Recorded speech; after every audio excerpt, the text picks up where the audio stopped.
The void screamed as something impossible tore through reality above the cursed world of Vornak Prime. The Black Legion fleet, 13 warships strong, had gathered here to summon a greater demon of Tsinch when the stars themselves went dark. Not the comforting darkness of night, but an absolute absence that seemed to devour even the concept of light. Chaos Sorcerer Malachor the Twisted stood upon the bridge of his flagship, watching through viewing ports as the ritual reached its peak when every sensor array simultaneously died, and something ancient beyond measure emerged from a wound in space that bled pure black. Knull, the King in Black, god of the symbiotes and lord of the primordial void, floated in the emptiness between stars. Confusion flickered across his pale features for the first time in countless eons. He had been pursuing the Celestials through dimensional barriers, hunting those who dared bring light to his perfect darkness, when the fabric of reality itself had shifted beneath him. This was not his cosmos. The very structure of space felt wrong, contaminated by something that pulsed and writhed just beneath the surface of normal existence. The Black Legion warships, their hulls twisted by 10,000 years of exposure to chaos energies, turned their weapons toward this new arrival. Malachor recognized immediately that this was no demon of the warp. The entity before them radiated wrongness of a different kind, something that predated even the ruinous powers. "Fire all weapons," he commanded, his voice distorted by the mutations that had claimed his throat centuries ago. "Whatever this creature is, it interrupts the will of the Changer of Ways." Lance batteries erupted with beams of concentrated energy that could vaporize cities. Macro cannons launched shells the size of battle tanks. Warp lightning crackled from corrupted generators, purple and green energies that could tear holes in reality itself. All of it converged on Knull's position, in a display of firepower that would have destroyed lesser gods. The King in Black raised one hand almost lazily. Living darkness erupted from his body like an explosion of liquid night, spreading outward in tendrils that moved with terrible purpose. The lance beams hit the darkness and simply ceased to exist, not blocked or deflected, but consumed utterly. Macro shells entered the black substance and never emerged. Even the warp lightning, energies drawn from the Imperium itself, was absorbed into Knull's presence as if it were merely food for a hungry predator. "Impossible," Malachor whispered, his 8 eyes widening in genuine shock. In 10,000 years of service to chaos, he had never witnessed anything that could simply eat warp energy. The Imperium was supposed to be the fundamental force underlying reality, the sea of souls from which all psychic power flowed. Yet this being treated it like simple sustenance. Knull's confusion gave way to cold amusement. Whatever these ships were, whatever corrupted them, they wielded power he recognized. False gods, pretenders to divinity, beings that claimed dominion over forces they did not create. He had killed thousands like them across countless realities. His right hand extended, fingers splaying wide, and the darkness responded to his will like an extension of his own body.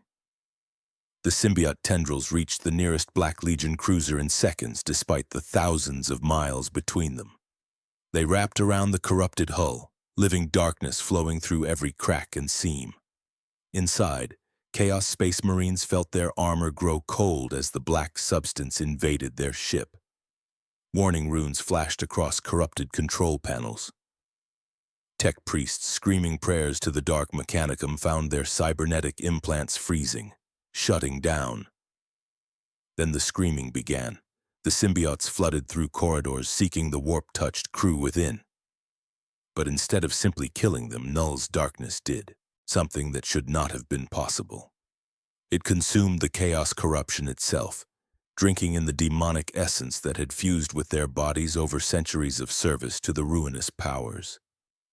Space Marines who had transcended pain through their devotion to the dark gods suddenly felt agony beyond comprehension, as the very source of their power was ripped away and devoured.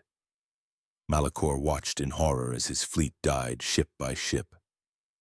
The darkness spread from vessel to vessel, an infection that moved faster than any warp-borne plague. Within minutes, 12 of his 13 warships had gone silent, drifting husks that registered as empty even to his psychic senses. Not dead in the traditional sense, but hollow, as if every trace of life and unlife had been extracted and consumed. His own flagship shuddered as tendrils of living night wrapped around its hull. Malachor made a decision that would have been unthinkable moments before. He ordered an emergency warp jump directly from combat, a maneuver so dangerous that it killed half his remaining crew as reality tore open around them. As his ship fled into the Imperium, he looked back through the viewing port at Knull's distant form, now surrounded by 12 dead vessels. The King in Black had not even moved from his original position. 300,000 miles away, hidden behind a debris field of ancient shipwrecks, an Imperial observation post watched everything through powerful auger arrays. Interrogator Silas of the Ordo Malleus stood frozen, his mind struggling to process what his instruments recorded. "This is Observation Post Tertius to Inquisitor Lord Covenant," he transmitted on the most secure channel available. "Priority Alpha Omega classification. Request immediate extraction and debriefing." The response came within seconds, a testament to how closely his master monitored this region of space. Inquisitor Lord Covenant's voice, aged but carrying absolute authority, crackled through the vox. "Report, Interrogator. What prompted an Alpha Omega alert?" Silas took a breath, knowing how insane his next words would sound. "My lord, something has entered the Vornak system that consumed 12 chaos-corrupted vessels in under 4 minutes. The entity appears humanoid, approximately 7 feet in height, and is surrounded by what sensors classify as living darkness of unknown composition. Most critically, sir, it devoured warp energy directly. The demonic signatures within the Black Legion ship simply ceased to exist." Silence stretched for 5 full seconds, an eternity in tactical communication. When Covenant spoke again, his voice carried a weight that made Silas's augmented heart beat faster. "You are certain it consumed the warp energies, not merely dispersed or banished them?" "Absolutely certain, my lord. Our psychic monitoring equipment recorded the signatures being drawn into the entity's presence and ceasing to exist entirely. If chaos corruption can be consumed, my lord, what classification do we assign to the consumer?" Another pause. Then Covenant's voice returned, heavy with implications that Silas could barely grasp. "You have witnessed something that should not be possible, Interrogator. If what you report is accurate, this entity represents both the greatest weapon against the ruinous powers and the most severe theological crisis the Imperium has faced in millennia. Continue observation. I am dispatching extraction craft and initiating contact protocols. And Silas, pray to the Emperor that this being proves to be an ally, because if it is an enemy, I do not know what force in this galaxy could stop it." Knull drifted toward the nearest planet, a forge world designated Metallica 7 by the Imperium. The remains of the Black Legion fleet floated behind him, empty shells leaking frozen atmosphere into the void. He could sense technology below, primitive by the standards of his home reality, but complex enough to suggest intelligence. Perhaps these inhabitants could explain where he was and how to return to his hunt for the Celestials. The approach did not go unnoticed. Metallica 7 was home to 7 billion souls, most of them servitors and menial workers who served the Adeptus Mechanicus in their endless quest for knowledge. Tech priest Dominus Hexavar, leader of the Forge World's ruling council, stood in the primary control cathedral as warning runes blazed across hololithic displays. "Unknown Xenos entity approaching at sublight velocity," reported a junior Magos, his voice distorted by Vox Grill implants. "Configuration matches no known template. Threat assessment is uncertain." Hexavar studied the grainy images captured by orbital auger stations. The being appeared roughly humanoid but emanated a field that confused sensors as if reality itself bent around his presence. Behind him drifted 12 destroyed vessels bearing the marks of chaos corruption. This suggested either immense power or treachery beyond comprehension. Activate defensive protocols, Hexavar commanded. Scramble all Skitarii cohorts, prepare the Titan Legion for possible deployment, and open a channel to this entity. We will attempt communication before hostilities commence. The Vox system crackled to life, broadcasting across all frequencies. Unknown entity, you approach sacred ground of the Omnissiah. Identify yourself and state your purpose, or face the righteous fury of Mars. Knull heard the transmission, the primitive radio waves barely reaching his enhanced senses. He had heard similar challenges 10,000 times across 10,000 worlds. Gods and mortals always demanded identification, as if names held some inherent power.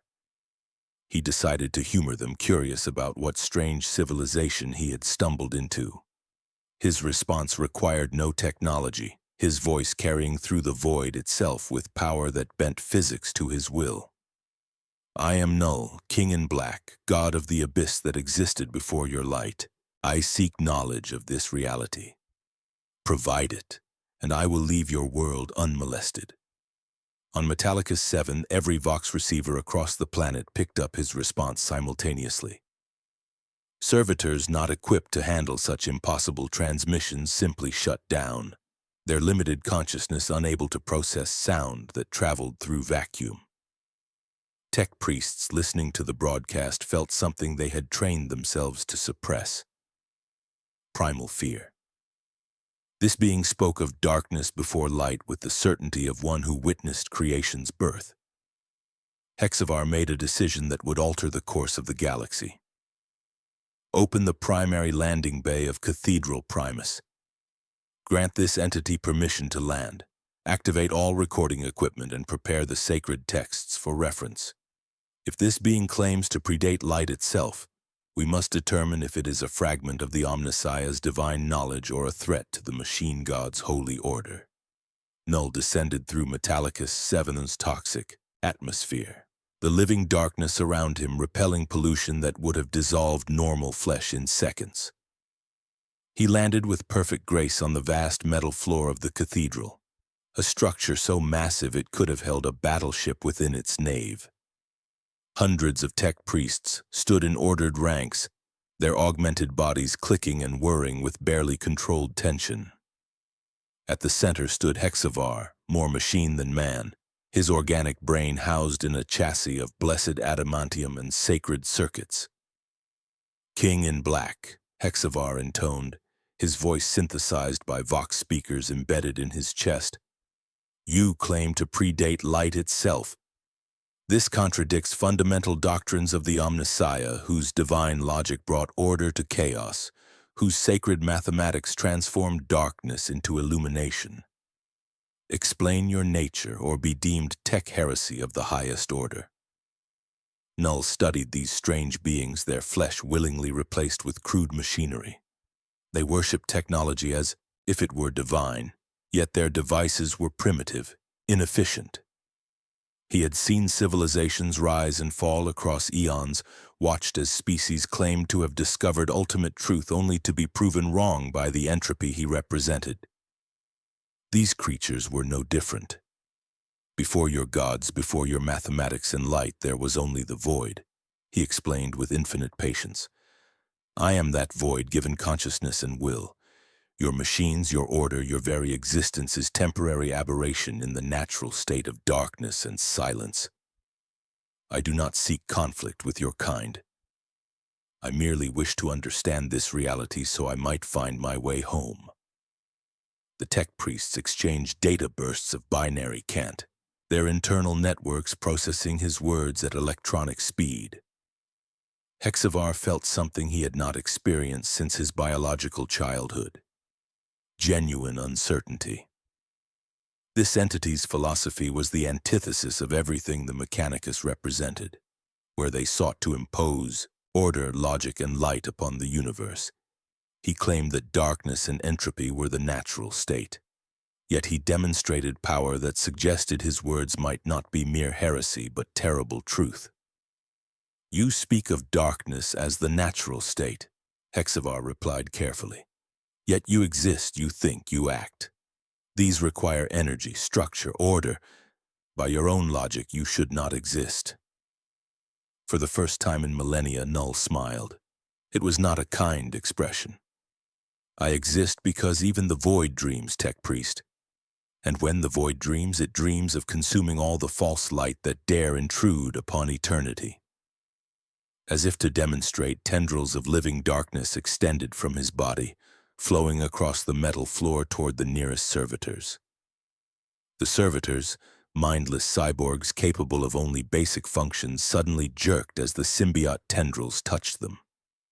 Black substance flowed into their mechanical components, wrapping around pistons and circuits. But something unexpected happened.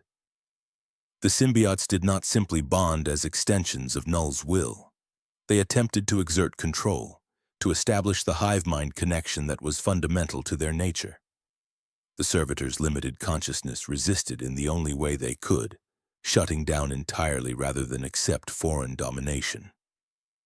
Hexavar watched with fascination tinged with alarm. Your essence attempts to subsume their function, he observed, his analytical mind processing the implications. This is not merely enhancement but assimilation. The consciousness you claim seeks solitude, yet your nature demands connection and control. A fascinating contradiction. Knull felt the resistance and understood immediately. His symbiotes, extensions of his will across eons, operated on principles of dominance and hive-mind unity. In his reality, this had never troubled him because he existed in perfect isolation.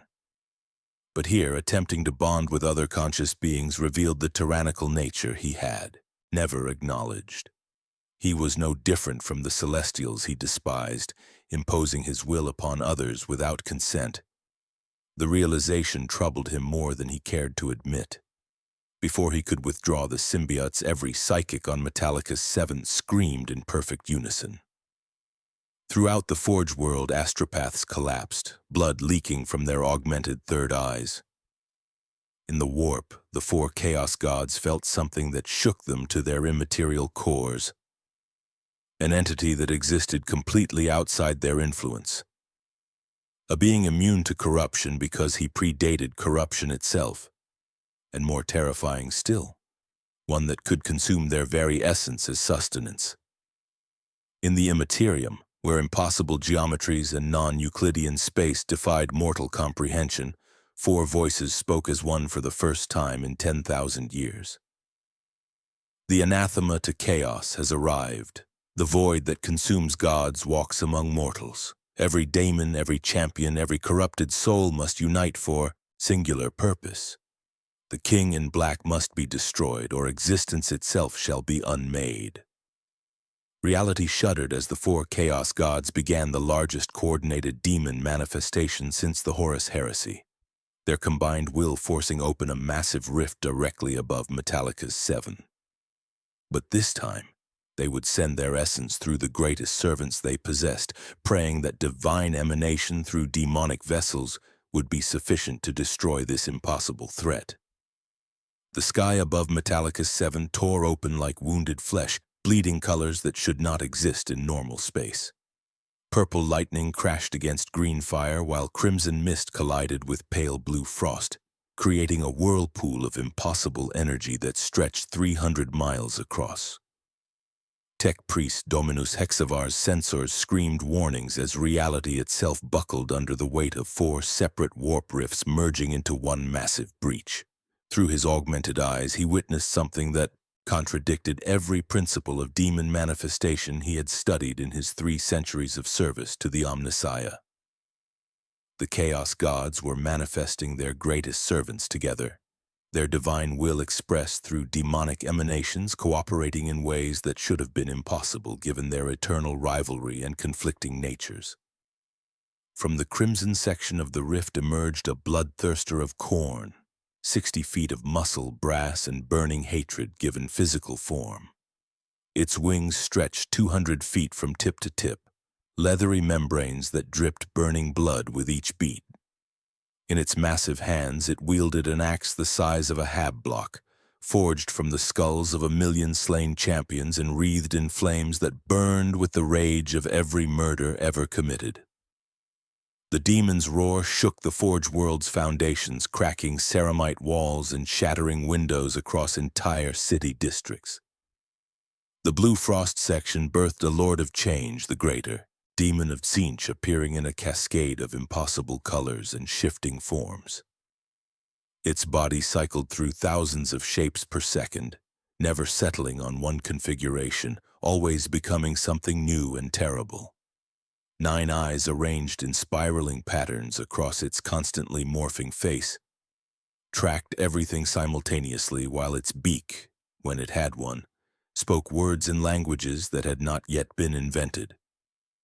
Staff in hand, wreathed in warp lightning that could rewrite the laws of physics with each strike, the Lord of Change laughed with voices that sounded like breaking glass and screaming children. From the green putrescence emerged a great unclean one, a mountain of rotting flesh that stood 70 feet tall and weighed as much as a battle tank. Its body hosted 10,000 diseases, each one capable of wiping out entire populations. Flies the size of human heads swarmed around it in clouds so thick they blocked out the sun. Where its feet touched the sacred metal of the Forge World, rust spread instantly, corruption eating through blessed steel as easily as acid through paper. The demon giggled with good-natured cheer as pustules burst across its bloated stomach, spraying toxic fluids that dissolved everything they touched. The pale section of the rift gave birth to a keeper of secrets, Slaanesh's chosen instrument of excess and dark pleasure. Standing 50 feet tall on legs that ended in cloven hooves, the demon possessed 6 arms that moved with hypnotic grace. Its face shifted between masculine and feminine beauty so perfect that mortal minds broke trying to comprehend it.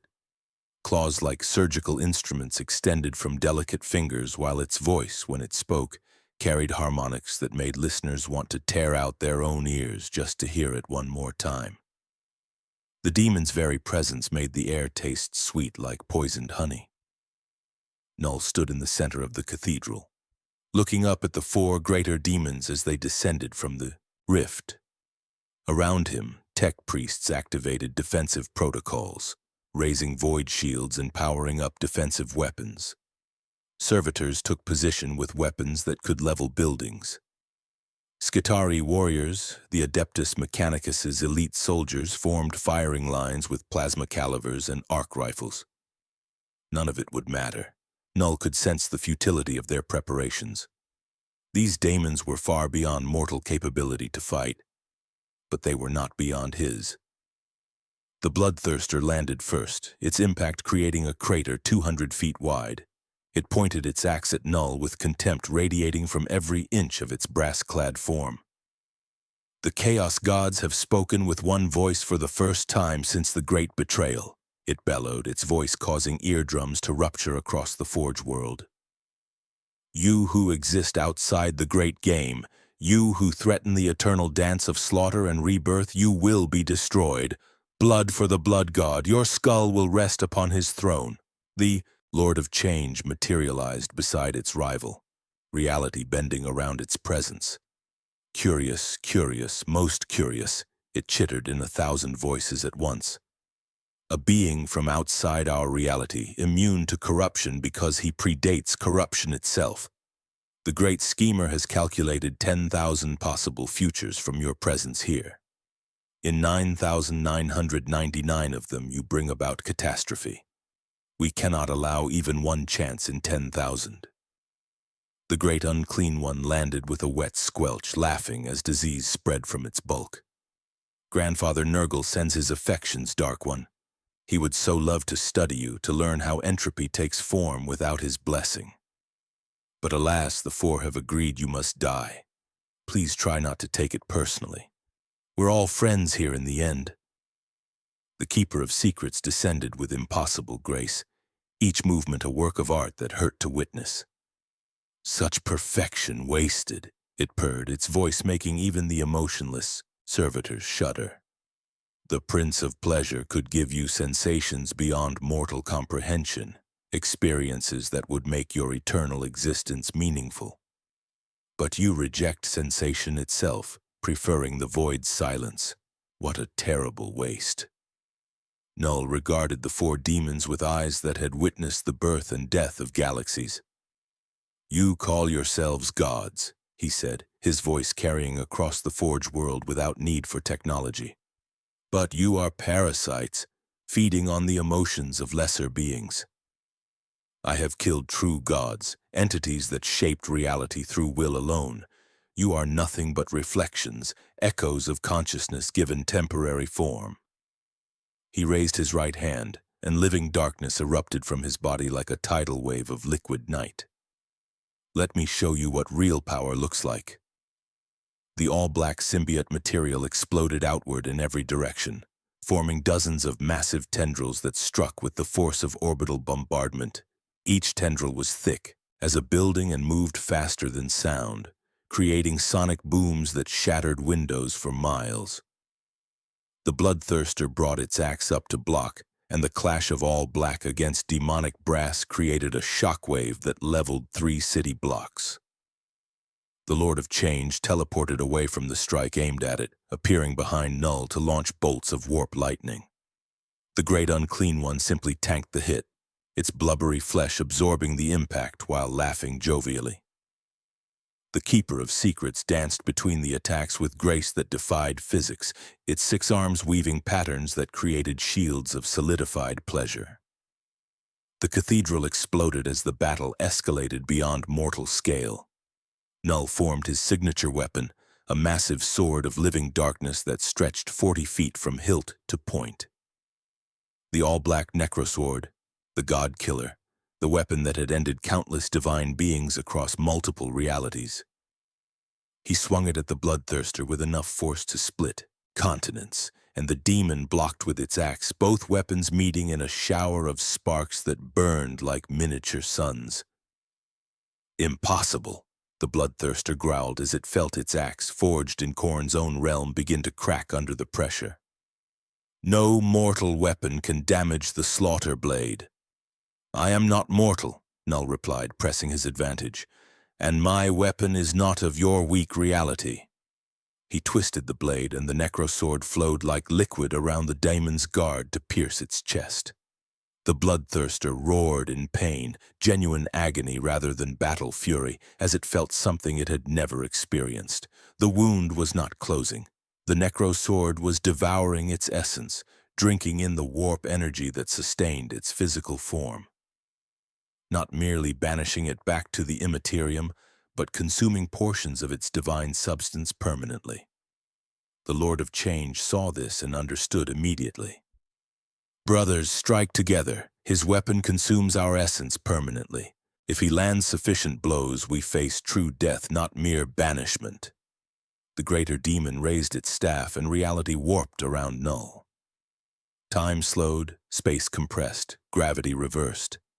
Mathematical formulas that should not exist manifested as physical chains, binding the king in black with equations that attempted to define and thus limit his nature. Knull felt the pressure of the Lord of Change's sorcery, power that could rewrite the laws of physics on a whim. For a moment, the chains held. Then he flexed his will, and the all-black symbiote ate through the mathematical constructs like acid through paper. "You try to bind void with logic," he said, advancing on the Lord of Change. "But I am the absence of all things. You cannot define nothing." The Great Unclean One chose this moment to attack, its massive bulk moving with surprising speed. Diseased claws raked across Knull's back, tearing through the symbiote armor. Rot and corruption flowed from the wounds, 10,000 plagues trying to take root in his alien biology. Knull felt the diseases attempting to spread, microscopic demons trying to corrupt his cells. Then his body consumed them, the symbiote armor drinking in the Nurgle-blessed infections and using them as fuel. Within seconds, the wounds closed, and Knull turned to face the Great Unclean One with something approaching interest. "Your diseases are impressive," he acknowledged. "In my reality, I have consumed life on a cosmic scale. But these infections are unique, powered by belief and emotion rather than biology alone. He extended his hand, and a spear of living darkness shot forward, piercing the demon's stomach. The great unclean one's laughter turned to screams as Knull's weapon began devouring its essence, drinking in centuries of accumulated pestilence and decay. The Keeper of Secrets saw its opportunity. While Knull focused on the other three, it moved with supernatural speed, its 6 arms striking from multiple angles. Claws, sharper than any blade, cut through the symbiote armor, drawing black blood that smoked when it hit the ground. "First blood to the Prince of Pleasure," the demon purred, licking the dark fluid from its claws. Then its expression changed to one of shock and horror as it tasted Knull's essence. "This is not possible. You taste of the void before pleasure existed, before sensation itself was born. How can something so empty still live?" Knull grabbed the Keeper of Secrets by one of its delicate arms, his grip crushing bone that had withstood tank rounds. "I live because existence requires contrast. Without void, your excess means nothing. Without silence, your noise loses impact. I am necessary for you to exist, but you are merely parasites that have forgotten their place." But as he spoke, Knull felt something disturbing. The symbiotes he had attempted to bond with the servitors earlier, the extensions of his will that had tried to dominate rather than enhance, called to him with hunger. They wanted to spread, to control, to establish the hive mind that was their nature. He was not offering these demons a clean death. He was consuming them, adding their essence to his own, becoming bloated with power that demanded outlet and expression. He was becoming exactly what he claimed to oppose, a tyrant whose very touch removed free will. The 4 greater demons, sensing this moment of internal conflict, did something unprecedented. They merged their attacks into one coordinated assault, setting aside eons of rivalry for a single moment of desperate unity. The Bloodthirster's rage, the Lord of Change's sorcery, the Great Unclean One's diseases, and the Keeper of Secrets' excess all combined into a single blast of pure warp energy that struck Knull like a collapsing star. The King in Black staggered, actually driven back several steps by the combined might of 4 chaos gods channeled through their greatest servants. His symbiote armor cracked, black blood flowing freely from dozens of wounds. For the first time since arriving in this reality, he felt something approaching pain. Not physical damage, but something deeper. The warp energy was trying to corrupt him from within, to impose the laws of this reality upon his existence. In the Imperium, the 4 chaos gods watched with predatory interest. Khorne saw potential for an eternal warrior. Tzeentch calculated the knowledge that could be gained. Nurgle sensed a new form of decay to study. Slaanesh imagined the sensation such a being could experience. Each god whispered promises into Knull's consciousness, trying to exploit the opening their servants had created. "Join Khorne and know eternal battle against worthy opponents," the blood god offered. "Serve Tzeentch and unlock mysteries beyond your comprehension," the great schemer proposed. "Accept Nurgle's gifts and become one with the cycle of decay you claim to represent," Grandfather Nurgle suggested. "Embrace Slaanesh and feel everything." "The void has denied you," the Dark Prince tempted.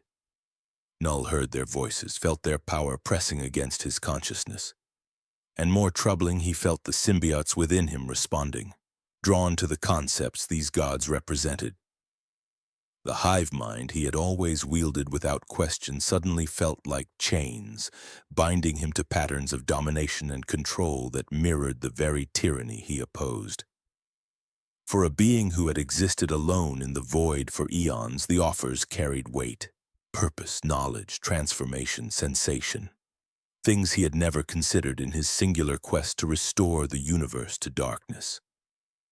Then he remembered why he had begun that quest. The Celestials had brought light to his perfect void without permission, imposing their will upon existence itself.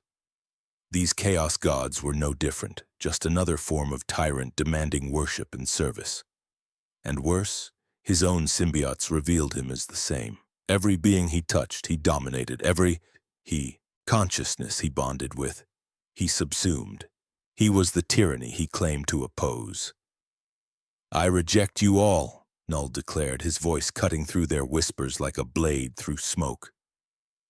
"I rejected the Celestials when they brought unwanted light to my darkness. I rejected the gods of my reality when they claimed dominion over creation. What makes you think I would serve parasites too weak to exist without mortal belief sustaining you?" The all-black symbiote erupted from his body in an explosion of living darkness that dwarfed his previous attacks. But this time, he consciously restrained the hive mind influence, forcing the symbiotes to function as individual entities rather than extensions of his will. It was harder, requiring constant focus, but it was the only way to avoid becoming what he despised. Miles of black tendrils shot into the sky, each one thick as a building and moving with terrible purpose. The 4 greater demons attempted to retreat, but Knull's reach extended, faster than they could escape. Tendrils wrapped around the bloodthirster's legs, pulling it down despite its immense strength. The Lord of Change teleported frantically, but every destination it chose was already filled with all black material. The great unclean one tried to dissolve the tendrils with super plagues, but the symbiote consumed the diseases and grew stronger. The Keeper of Secrets danced between the attacks, but there were too many coming from too many angles. One by one, the greater demons were pulled toward Knull's position. They fought with everything they possessed, weapons forged in the realm of gods striking against all black armor. Warp energy blazed from every daemon, reality itself warping under the strain of their combined power. The forged world beneath them began to crack, tectonic plates shifting from the sheer energy being unleashed. Hexavar and the surviving tech priests had retreated to underground bunkers, but even there they felt the battle raging. Above, Knull's necrosword struck the bloodthirster's chest, cutting deep through brass armor and demonic flesh. The blade drank deeply, consuming not just the demon's physical form but the warp energy that sustained it. The bloodthirster felt true terror for the first time in its endless existence as portions of its essence simply ceased to exist, not banished back to the warp, but erased from reality entirely. "The gods protect their own," it roared desperately, calling upon Khorne's power. But even the blood god's intervention could not stop the necrosword's hunger. The Lord of Change saw its companion being consumed and understood with perfect clarity what faced them. This was not a battle they could win through force or sorcery. Knull operated on principles outside the warp's influence, immune to the fundamental rules that governed this reality. "Tactical retreat," it screeched, already beginning the ritual to tear open an emergency passage back to the Imperium. "We have gathered sufficient data. The gods must devise new strategies." But Knull was not interested in letting them escape. His tendrils shot forward, wrapping around the Lord of Change before it could complete its spell. The daemon shrieked in voices that spanned octaves impossible for mortal throats, as the all-black consumed portions of its multi-dimensional form. Futures and possibilities that the demon had stored within itself were devoured. Knowledge accumulated over millennia of existence eaten by the void. The great unclean one and Keeper of Secrets, seeing their companions being consumed, made a desperate decision. They combined their remaining power into a single blast aimed not at Knull, but at the ground beneath him. The forge world's crust exploded, creating a chasm 5 miles deep that swallowed Knull's position. Magma erupted in fountains of liquid rock, and toxic gases from the planet's core billowed upward in choking clouds. For a moment, the 2 surviving demons thought they had succeeded. Then Knull rose from the chasm, wings of living darkness spreading from his back, each wing spanning 300 feet.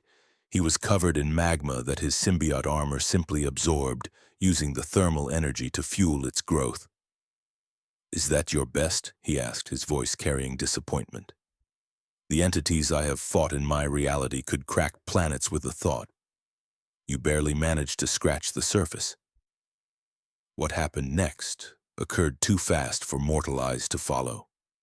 Knull moved at speeds that broke the sound barrier 50 times over, creating sonic booms that shattered every remaining window on Metallicus 7. The Great Unclean One tried to teleport away, but found Knull already at its destination, necrosword raised. The blade pierced the daemon's skull, and 7,000 years of accumulated knowledge and plague lore was consumed in seconds. The Great Unclean One's jovial laughter turned to screams of genuine agony as it felt portions of its divine nature simply cease to exist. The Keeper of Secrets attempted one final gambit, offering itself fully to Knull in an act of submission that it hoped might spare its existence. "Take me," it pleaded, all 6 arms spread in supplication. "I will serve you, pleasure you, worship you, anything but true death." Knull regarded the demon with ancient eyes that had seen civilizations rise and fall, gods born and destroyed. "You offer service because you fear extinction," he observed. "But I do not need servants whose very nature would corrupt my purpose. I have learned that lesson from my own symbiotes. You represent the tyranny of excess, just as I represented the tyranny of void. Neither belongs in a universe that deserves freedom." The necrosword struck, and the Keeper of Secrets learned that even perfection could be unmade. 3 hours after the battle began, it ended. 4 greater demons, beings that could individually devastate worlds and challenge Space Marine chapters, had been defeated. Not banished, not temporarily dispersed, but partially consumed. Portions of their essence had been eaten by Knull's All-Black, removed from the warp entirely. In the Imperium, the 4 Chaos Gods felt the loss like missing limbs, empty spaces where their servant's power had once resided. Knull stood atop the ruins of the cathedral, wings of darkness folded against his back. Around him lay devastation on a scale that Metallicus 7 would take decades to repair. 3 entire city districts had been leveled. The planet's crust bore a 5-mile-deep scar. Thousands of tech priests and servitors lay dead, casualties of energies their mortal forms could not withstand. But Knull had proven something profound and terrible. He could kill demons permanently, consume chaos itself as sustenance. And more troubling, he had confronted the tyrannical nature of his own power, the hive mind that made him no better than the gods he opposed. 3 million miles away, an Imperial Navy battle group had just translated from the warp into the Metallicus system. Leading them was Inquisitor Lord Covenant of the Ordo Malleus, accompanied by an entire company of Grey Knights, Space Marines specially trained to fight demonic threats. They had been racing to intercept the massive warp rift that their instruments detected, expecting to find a planet overrun by demonic forces requiring immediate exterminatus. Instead, their sensors showed something impossible. 4 greater demon signatures weakened and retreating, one unknown entity standing victorious amid the ruins. Aboard the strike cruiser Righteous Fury, Covenant stood before a tactical holograph showing Knull's position.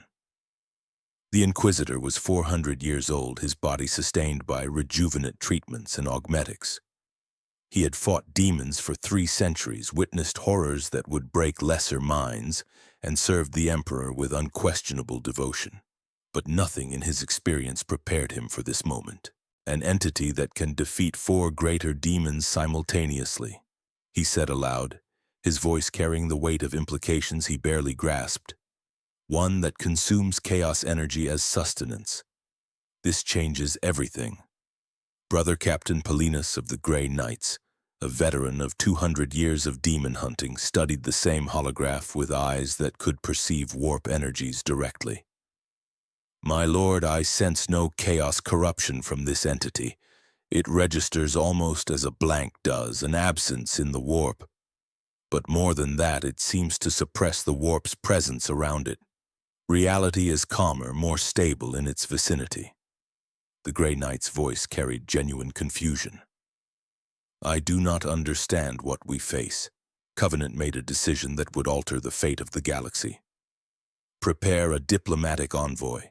We will attempt communication before hostilities. If this entity truly fights against chaos, it may prove mankind's greatest weapon. But if it proves hostile to the Imperium itself, we must be prepared to call upon the Emperor's direct intervention." He paused, staring at the holograph. "And pray that such intervention would be sufficient, because I have no idea what could stop something that defeats greater demons like they were mortal chaff." On Metallicus 7, Knull sensed the approaching Imperial ships. More of these strange humans bringing their primitive technology and their worship of a corpse god. He would speak with them, learn more about this reality, perhaps discover a way home. But as he prepared to meet this new force, something unexpected occurred. The body of Brother Chaplain Victus, one of the Grey Knights aboard Covenant's flagship, suddenly convulsed.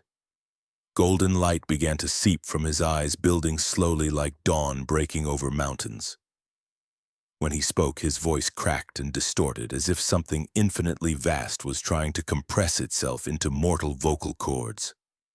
"King in black," the words came haltingly, each syllable carrying weight that made nearby crew members fall to their knees. The chaplain's body began to burn from within, his armor heating to dangerous levels as psychic energy far beyond his capability to channel flooded through him. "You who would unmake my great work, you cannot kill what is born of belief itself." The ship's bridge fell silent as every human aboard felt the crushing weight of divine attention, a sensation they had trained their entire lives for but never truly experienced until now. This was not the Emperor speaking through his servant as a comfortable vessel, but the master of mankind forcing his consciousness across 3 million miles of void, burning through a Grey Knight's flesh as if it were parchment. Knull looked up at the stars, sensing the consciousness that addressed him. Another god, then, but one unlike the chaos entities. This one was bound to a physical form sustained by sacrifice and devotion. Powerful, yes, but ultimately still dependent on mortal belief. "Then I will devour belief," Knull replied, his voice carrying through the void to reach the possessed Grey Knight. "Your gods, their gods, all gods exist only because mortals grant them power. Remove that belief and you all fade into nothing. I need no worship, no prayer, no devotion. I simply am, and I will continue to be long after your empire crumbles to dust." The golden light intensified dangerously, and Brother Chaplain Victus screamed as his body could no longer contain the power being channeled through it. Every human in the system felt it, a psychic pressure that could crush minds, the Emperor's full attention focused on a single point. "Come to Terra," the Emperor commanded, each word burning itself into the minds of everyone who heard it. "Face me upon the golden throne. Let us see if your void can withstand the light of mankind's faith." The presence withdrew suddenly, and Brother Chaplain Victus collapsed, his body smoking from channeling such immense power. Apothecaries rushed forward, but they knew before examining him that he would never wake. His mind had been burned away, consumed by contact with consciousness too vast for mortal flesh to contain. He had become a martyr, sacrificed so the Emperor could issue his challenge. Knull stood amid the ruins, considering what had just occurred. A god willing to burn through his own servants just to deliver a message. Such ruthlessness spoke of desperation, or perhaps of a being who had made so many terrible sacrifices that one more life meant nothing. Either way, it revealed much about this Imperium and the creature that led it. "I accept," he declared, his words reaching every ship in the system. "Take me to your Emperor. Let us see which is stronger, the void that existed before creation, or the light of belief that defies it."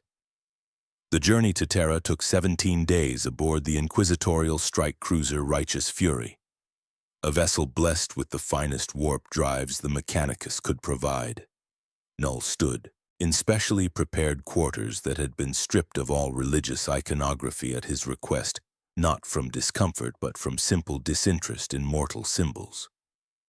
The walls were bare adamantium, reinforced to withstand a direct hit from battleship weapons, though everyone aboard knew such precautions were meaningless if the King in Black decided to leave. Grey Knights maintained constant vigil outside his chamber, their psychic wards active despite knowing they provided no protection against something that existed outside the warp's influence entirely. Brother Captain Paulinus visited Knull on the third day of transit, his silver armor inscribed with wards that had taken centuries to perfect. The Grey Knight carried his force halberd, a weapon that had banished 17 greater demons across his 200 years of service. It felt inadequate in the presence of this entity who had consumed portions of 4 such beings simultaneously. "You requested information about the Emperor," Paulinus said, his voice calm despite the tension that radiated from every Grey Knight aboard. "I will provide what knowledge is permitted to those outside the inner circles of the Ordo Malleus." Knull turned from the viewport where he had been watching the warp flow past the Geller fields. The Imperium fascinated him, a dimension of pure thought and emotion given physical form. It reminded him of the void he represented but inverted. Where his darkness was the absence of all things, the warp was the presence of too much. "Tell me about your Emperor," Knull said. "He spoke through one of your brothers with power that rivaled the celestials of my reality. Yet you worship him as a corpse bound to a throne. Explain this contradiction." Paulinus lowered his halberd, adopting a teaching stance he had used when training neophytes. 10,000 years ago, the Emperor walked among humanity as a man. Not a normal man, but one whose power exceeded all others. He united Terra when humanity tore itself apart with war. He created the Primarchs, 20 sons designed to lead his armies across the stars. He built an empire that spanned 1,000,000 worlds. The Grey Knight's voice carried reverence that bordered on worship. Then his favorite son, Horus, was corrupted by the Chaos Gods. Half the Primarchs turned traitor. They besieged Terra itself, and Horus mortally wounded the Emperor in single combat aboard his flagship. Knull listened without comment, processing this information. A being of immense power brought low by betrayal and corruption. It was a story as old as existence itself, gods and their children eternally repeating the same patterns across every reality. "But he did not die," Knull observed. "His consciousness remains active." "The Emperor's physical body was destroyed beyond any hope of recovery," Paulinus continued. "But his divine will could not be allowed to fade. He was interred upon the Golden Throne, an ancient device that sustains what remains of his corporeal form. From there, his psychic power projects the Astronomicon, a beacon in the warp that guides all Imperial ships. Without it, humanity would be isolated, divided, doomed to extinction by the countless threats that surround us." The Grey Knight stepped closer, his psychic senses attempting to gauge Knull's reaction. He sensed nothing, as always. The King in Black registered as empty space to psychic perception, a void where a consciousness should reside. "Every day, the Emperor consumes thousands of psychers to sustain his existence, and the number grows as the Golden Throne decays. Their souls are fed into the mechanisms, burned as fuel to keep his consciousness active. It is the greatest sacrifice in human history, repeated daily for 10 millennia. Those psychers die willingly, honored to serve the master of mankind in such a way." Knull turned back to the viewport, considering this information. A god sustained by daily sacrifice, binding himself to a decaying physical form to protect his species. It spoke of dedication that Knull had rarely witnessed. Most gods he had encountered cared only for their own power and glory, treating mortal worshippers as disposable resources. This emperor seemed different, willing to endure eternal agony for humanity's survival. "Your emperor sacrifices himself daily," Knull said quietly. "He is both prisoner and guardian, unable to die but unable to truly live. That is a hell I would not wish upon my worst enemies." Paulinus felt surprise ripple through him. He had expected mockery or contempt from this entity who claimed to predate existence itself. Instead, he heard something approaching respect. "The Emperor protects," the Grey Knight said.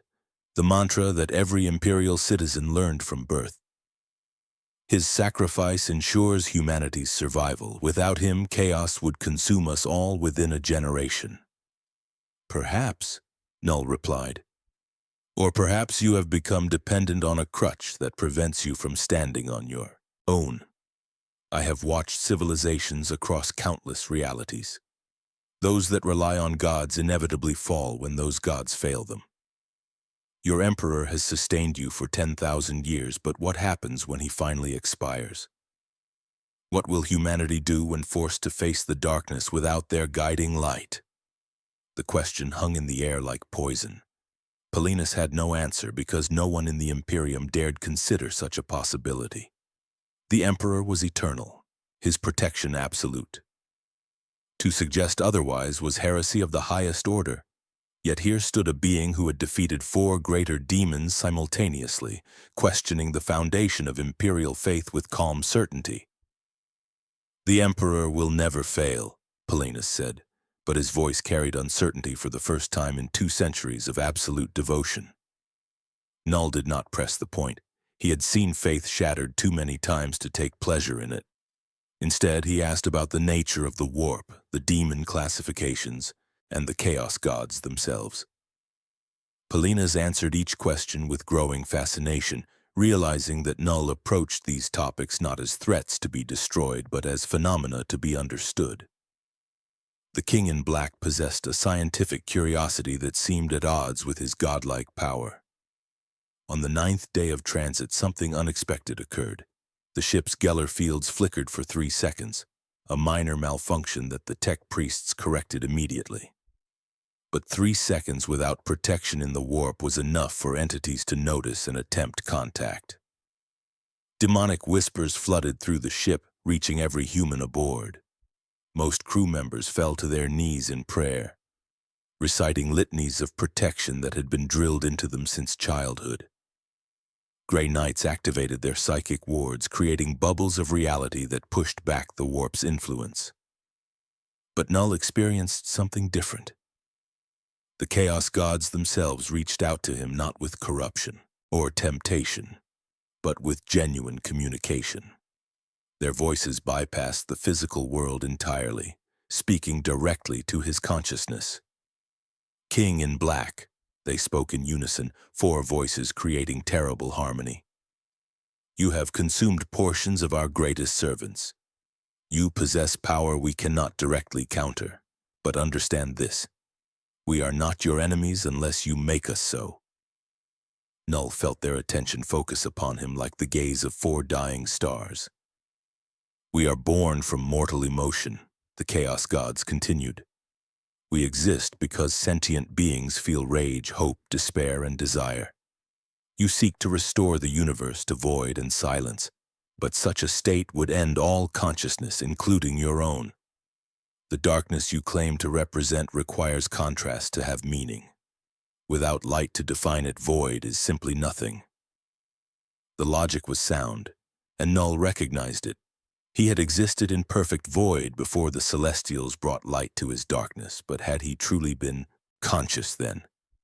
Or had awareness only emerged when there was something other than himself to perceive? The question troubled him in ways he could not articulate. What do you propose? He asked, his mental voice reaching the 4 entities across impossible distances. Leave this reality, they answered. Return to your cosmos and continue your eternal war against the light-bringers there. This galaxy is balanced on a knife's edge between order and chaos, extinction and survival. Your presence tips that balance toward entropy and oblivion. We do not fear you, King in Black, but we recognize that your goals and ours are incompatible. You seek an end to all things. We seek an eternal cycle of death and rebirth. Knull considered their offer. Return home, resume his hunt for the remaining Celestials, restore the universe to the peaceful darkness that had existed before creation's dawn. It was everything he had fought for across eons, but something made him hesitate. The Emperor's sacrifice, Paulinus's devotion, even the desperate unity of the Chaos Gods in the face of his presence. This reality contained complexities his own had lacked. Gods here were born from mortal belief rather than emerging fully formed from cosmic forces. That changed the fundamental nature of divinity itself. "I will speak with your emperor first," Knull declared. "If he can provide a way for me to return home, I will consider departure. But if no such path exists, I will remain and pursue my purpose here. The warp is an infection upon reality, a cancer that spreads corruption and suffering. If I cannot leave, I will work to excise it entirely." The Chaos God's response carried rage that made the ship's hull groan under psychic pressure.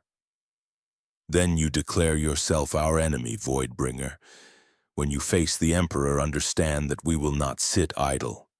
Events are already in motion that will force you to choose. Help us maintain the cycle, or watch this galaxy burn." Their presence withdrew, leaving behind the bitter taste of ozone and the lingering scent of decay. The Geller field stabilized and normal warp transit resumed, but every psyker aboard the Righteous Fury reported the same vision in their enforced sleep. A tide of ravenous creatures descending upon humanity's birthplace, guided by an intelligence that should have been incompatible with chaos itself. Something impossible was coming, something that violated the fundamental laws of this reality. Inquisitor Lord Covenant received the reports with grim understanding. The Chaos Gods had made their move, but the nature of it remained unclear. Whatever they planned would manifest at Terra, forcing confrontation at the heart of the Imperium itself. "We have 4 days until we reach Terra," Covenant said to his assembled command staff. "The visions suggest something catastrophic will occur within 6. We are racing against extinction itself, carrying the only entity that might save or doom us all." He looked toward the sealed chamber where Knull waited. "And we have no idea which outcome is more likely." Terra emerged before them on the 13th day, a scarred jewel of humanity's origin surrounded by defensive installations that could destroy entire fleets. The cradle of mankind had been transformed over 10 millennia into the most fortified location in the galaxy. Orbital weapons platforms numbered in the thousands, each capable of cracking moons. Void shields layered so thick that breaking through would require sustained bombardment from multiple battle groups. And at the center of it all, the Imperial Palace, a continent-spanning monument to human achievement and excess. Knull stood before the viewport as they approached, his ancient eyes taking in the scale of human ambition. "They have turned their birth world into a fortress," he observed, "covering its natural beauty with weapons and armor. This is what fear does to civilizations. It makes them sacrifice peace for the illusion of security." Polina stood beside him, seeing his homeworld through new eyes. "Terra's defenses have protected humanity's heart for 10,000 years. Without them, we would have fallen to countless invasions. Our fear is justified by the threats we face daily." "Perhaps," Knull replied, "but fear sustained too long becomes poison. Your species lives in a state of eternal siege, unable to remember what peace felt like. That is no way for any civilization to exist." He turned from the viewport, his expression unreadable. "Take me to your emperor. Let us see if he has answers or merely more questions." The processional through the Imperial Palace took 6 hours, passing through security checkpoints that became increasingly stringent. Each one required multiple forms of authentication, genetic samples, psychic probes, and verification from higher authorities. Knull submitted to the procedures with patience that surprised his escorts. The Grey Knights had expected resistance or arrogance, but the King in Black treated each checkpoint with respect, understanding that these humans were merely protecting what they held sacred. They passed through halls where statues of Space Marines stood 300 feet tall, their stone faces frozen in eternal vigilance. Cathedrals echoed with prayers from millions of pilgrims who had traveled across the galaxy for a chance to worship on humanity's birthworld. Defense bastions housed Titan war machines, god engines that could level cities with single volleys. Every inch of the palace demonstrated humanity's determination to never fall, to fight until the last human drew their last breath. Finally, they reached the Sanctum Imperialis, the innermost chamber where only the most trusted servants of the Emperor were permitted. Massive doors inscribed with wards of protection and faith opened silently despite weighing thousands of tons each. Beyond lay a corridor that stretched into darkness, lined on both sides by Adeptus Custodes in their golden armor. 300 of the Emperor's finest guardians stood at perfect attention, their eyes tracking Knull's every movement with weapons ready to strike. The shield captain of the Custodes, a warrior who had served for 800 years and witnessed horrors that would break lesser minds, stepped forward. His armor bore the scars of countless battles, each mark a story of victory against impossible odds. "The Emperor has granted you audience, Anomaly," he said, his voice carrying absolute authority. "You will proceed alone from here. Any hostile action will result in your immediate destruction, though we acknowledge such destruction may cost us dearly." Knull regarded the Custodes with ancient eyes. These warriors were different from the Space Marines or Grey Knights. Their creation had involved the Emperor's direct intervention, crafting them from baseline humans into something that approached his own perfection. They were his companions, his guardians, his friends, in an existence that allowed for few such relationships. "I mean your Emperor no harm," Knull said. "I seek only conversation and possibly a path home. If he provides that, I will leave your reality gladly." The shield captain studied Knull's face, searching for deception. He found only honesty, which somehow made the situation more concerning. An entity this powerful claiming to want nothing but conversation was harder to plan for than one seeking conquest or destruction. "Proceed," he said finally, stepping aside to allow passage. Knull walked alone down the corridor of darkness, his footsteps echoing in the silence. The psychic pressure increased with each step, the weight of the Emperor's presence growing stronger as he approached the throne room. Lesser beings would have been crushed by this pressure, their minds shattered by contact with consciousness vast beyond mortal comprehension. But Knull had existed before consciousness itself achieved form. He walked through the psychic storm like a man walking through morning mist. The corridor opened into a chamber so vast that its boundaries disappeared into shadow and impossible distance. At its center stood the Golden Throne, a massive construct of ancient technology that predated the Imperium itself. Upon the throne sat what remained of the Emperor of mankind, his physical form withered to desiccated flesh after 10,000 years of unimaginable suffering. Tubes and wires connected his body to the throne's mechanisms, feeding his consciousness with the souls of psychers sacrificed daily to sustain his existence. Yet despite the ruin of his physical form, the Emperor's psychic presence filled the chamber like a star given consciousness. Golden light blazed from his closed eyes, illuminating the darkness with radiance that pushed back the shadows. Tech priests of the highest order tended to the throne's mechanisms, their augmented bodies more machine than flesh. Silent sisters stood at strategic positions, their Knull presence creating pockets of psychic emptiness in the overwhelming sea of the Emperor's power. Knull approached the throne without fear, studying the being before him with genuine curiosity. Here was a god who had chosen mortality once, then been forced back into divinity through sacrifice and necessity. A man who had guided humanity through its darkest hours, only to be betrayed by those he trusted most. A father who had lost half his sons to corruption and watched his dream of enlightened secular rule collapse into theocratic nightmare. "Emperor of mankind," Knull spoke aloud, his voice carrying through the vast chamber. "I am Knull, King in Black. You summoned me to your presence. I have come." The Emperor's response bypassed sound entirely, his words appearing directly in Knull's consciousness with force that would have obliterated mortal minds. "Last king of the primordial void." God-slayer from beyond our reality, I have watched your path through my Imperium with great interest. You defeated 4 of the greatest demon emanations of chaos in combat, something that should not be possible for any single entity. You consumed portions of their essence permanently, removing them from the great game entirely. You have done in hours what I have struggled to achieve for 10 millennia. Knull felt the Emperor's attention focus upon him like a searchlight illuminating every aspect of his existence. His origins in the void before creation, his war against the Celestials, his consumption of gods and planets across multiple realities.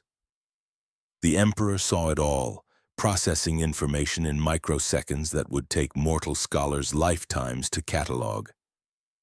You seek a path home, the Emperor continued. But such a path does not exist.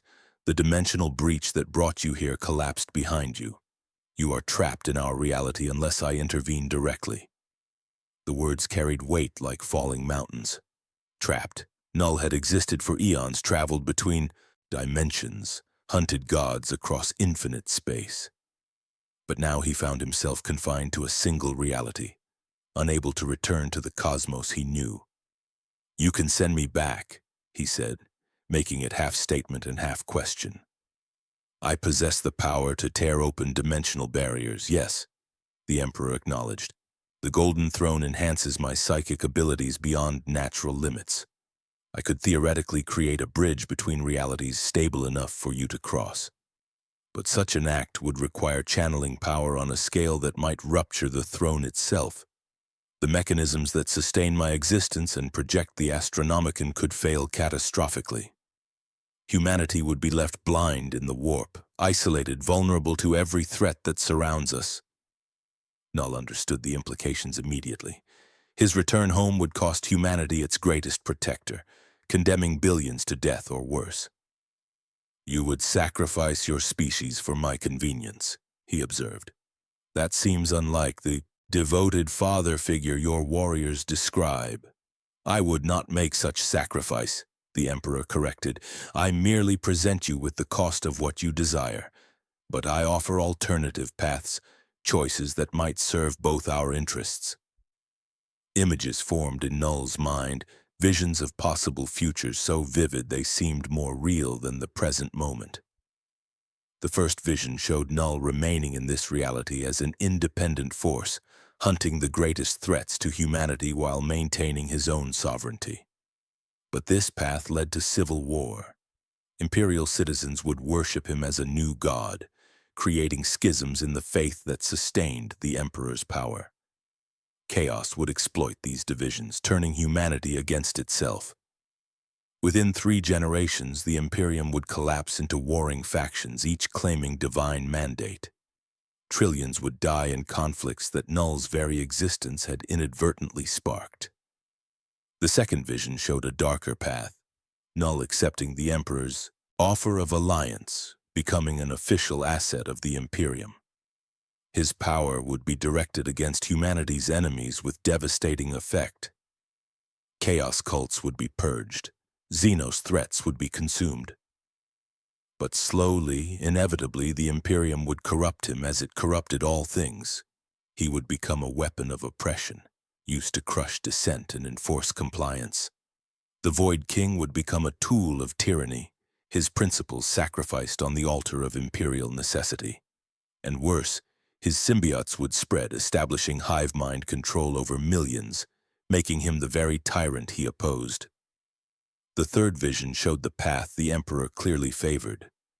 Knull remade as something new, his power sanctified and his purpose aligned with humanity's survival but fundamentally transformed. He would learn to wield his symbiotes without domination, to offer strength without removing free will. He would become neither independent threat nor imperial puppet but a synthesis of both, living embodiment of humanity's refusal to surrender to entropy. Darkness given purpose through conscious choice rather than mindless destruction. His identity would be preserved but evolved, the King in Black becoming something unprecedented, protector against the darkness rather than its mindless servant. The visions faded, leaving Knull standing before the golden throne with three impossible choices. Return home at the cost of humanity's doom.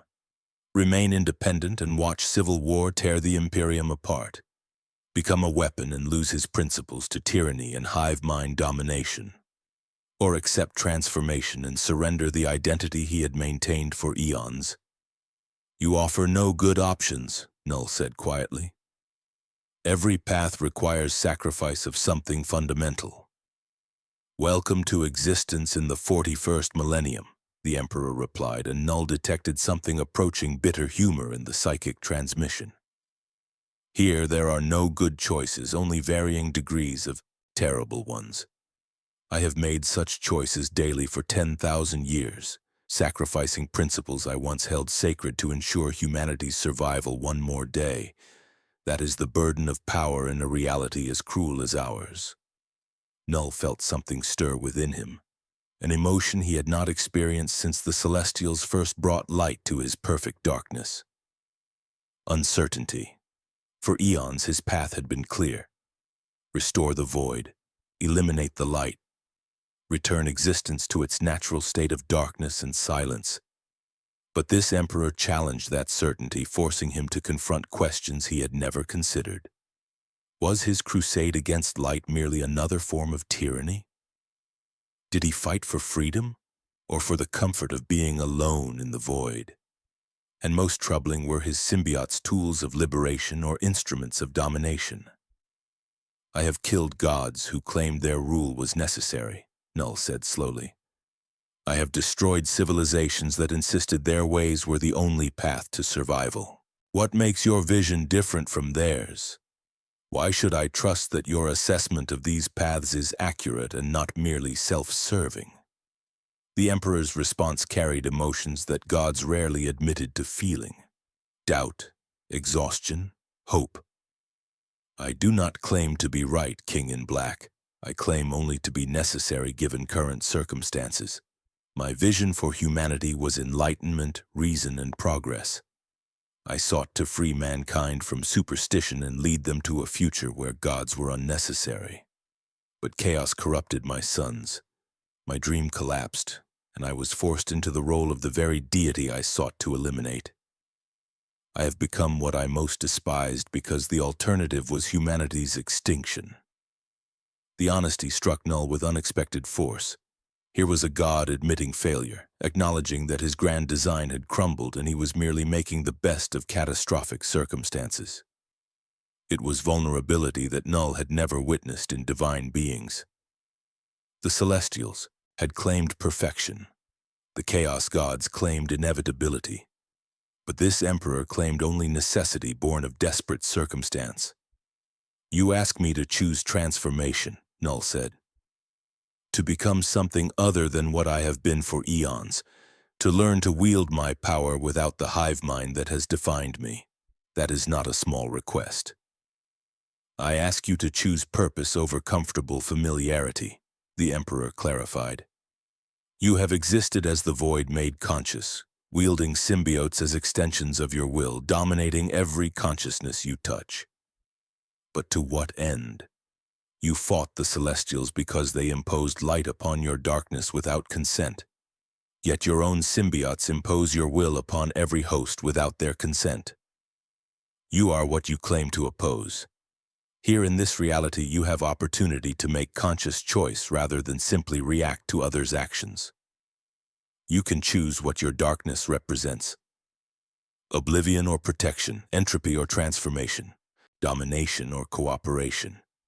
The void that consumes all or the void that preserves what matters. The words resonated with something deep within Knull's ancient consciousness. For the first time since his creation, someone had forced him to confront the fundamental hypocrisy of his existence. He had raged against the Celestials' imposition while his every action imposed his will upon others. The symbiotes were not gifts but chains, binding every host to his consciousness whether they wished it or not. He was the tyrant he claimed to oppose, and only by accepting transformation could he become anything else. Before he could formulate a response, alarms blared throughout the throne room.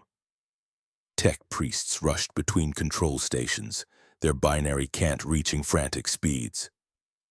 Silent sisters gripped their weapons tighter, preparing for threats their Knull presence was designed to counter. Even the custodes outside the chamber moved, adopting defensive formations that had not been necessary in centuries. The shield captain's voice came through vox speakers throughout the Sanctum Imperialis, his tone carrying controlled urgency.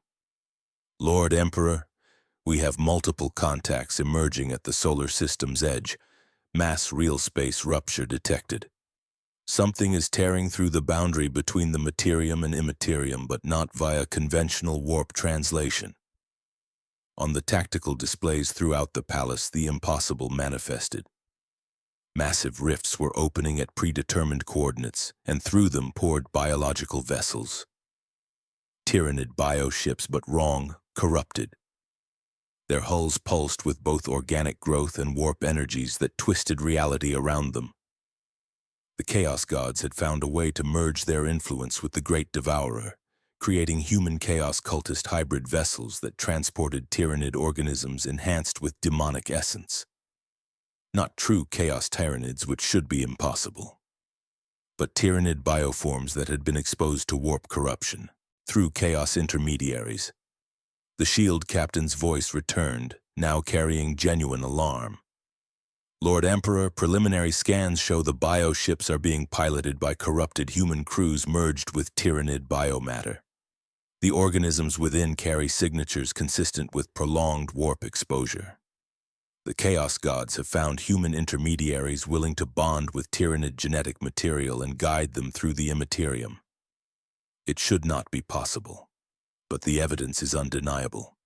Hive Fleet Leviathan has been weaponized by chaos cultists and directed at Terra itself. The Emperor's psychic presence contracted suddenly, focusing all his attention outward toward the approaching threat. Knull felt the shift, the terrible weight of consciousness vast enough to protect a million worlds suddenly concentrating on a single point. The ruinous powers have forced my hand, the Emperor's voice resonated through the throne room. They seek to eliminate you by drowning Terra in endless teeth and claws guided by corrupted human will. If the birth world of humanity falls, the Imperium collapses within a generation. King in Black, you face a choice sooner than either of us anticipated. Help defend Terra and prove the Void can choose creation, or stand aside and watch as everything burns. Either way, your decision will define your purpose in this reality. Knull stood silently for 3 seconds that felt like eternities. Outside, bioships numbering in the thousands descended upon Terra's orbital defenses, piloted by human cultists who had merged themselves with tyrannid biomatter to create the impossible. The organisms within carried demonic taint introduced through prolonged warp exposure and ritual corruption, making them faster, stronger, and more resistant to conventional weapons. The greatest fortress in the galaxy faced its most severe test, and the outcome would determine not just Terra's fate, but the future of humanity itself. I have spent eons as the Void that consumes, Knull said finally, his voice carrying certainty that had been absent moments before. Wielding my symbiotes as weapons of domination without questioning whether I had the right. Perhaps it is time to discover what the Void becomes when it chooses to preserve instead of destroy, when it offers strength without demanding surrender of will. I will fight your enemies, Emperor, not because I accept your authority or agree with your methods, but because I choose to see what happens when darkness opposes tyranny instead of embodying it.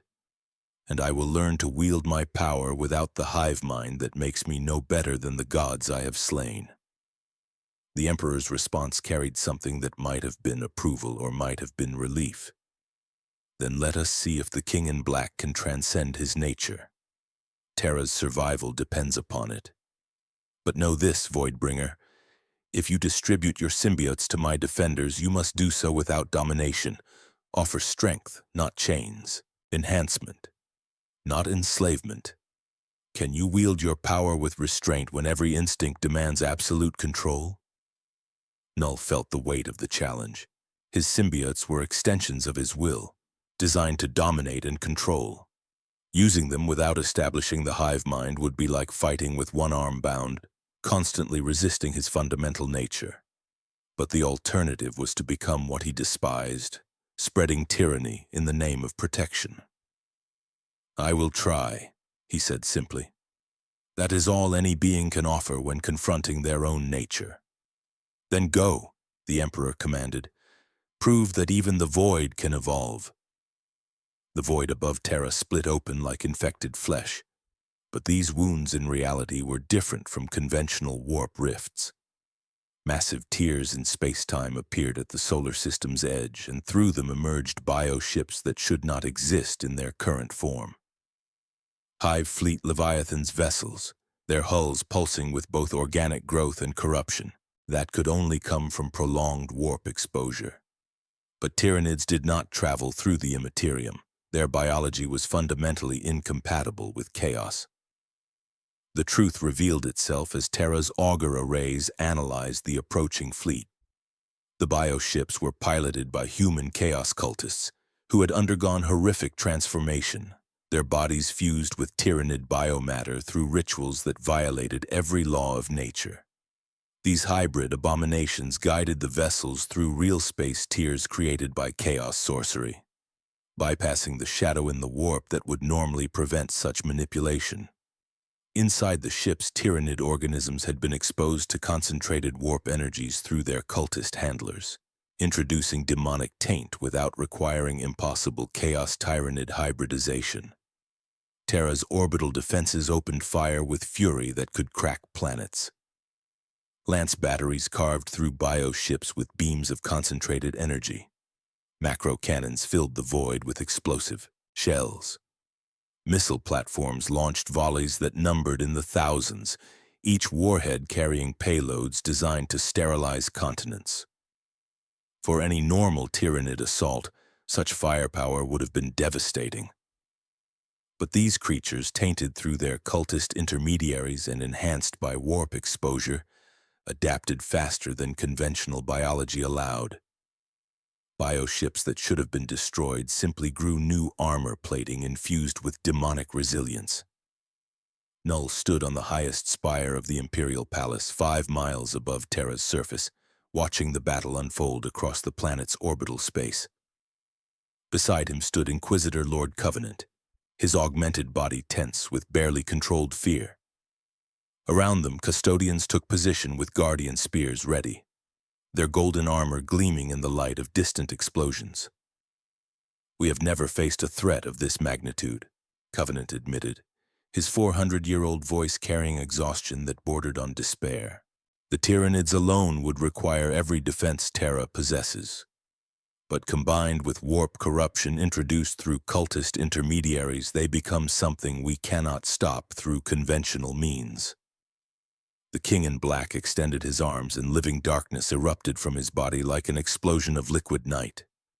But this time, he held back the instinctive impulse to dominate, to establish the hive-mind connection that had defined his existence for eons. The all-black symbiote material spread outward in waves, flowing down the palace spire like water running downhill. Instead of seeking to control, it offered, presenting itself to the millions of defenders positioned throughout Terra's fortifications as a choice rather than an imposition. The sensation was alien to Knull, fighting against every instinct he possessed.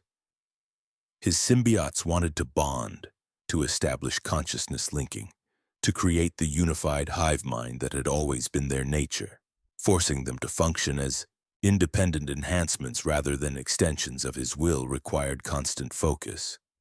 A mental effort that drained him in ways physical combat never could. But he persisted, understanding that this restraint was the only thing separating him from the tyrants he opposed.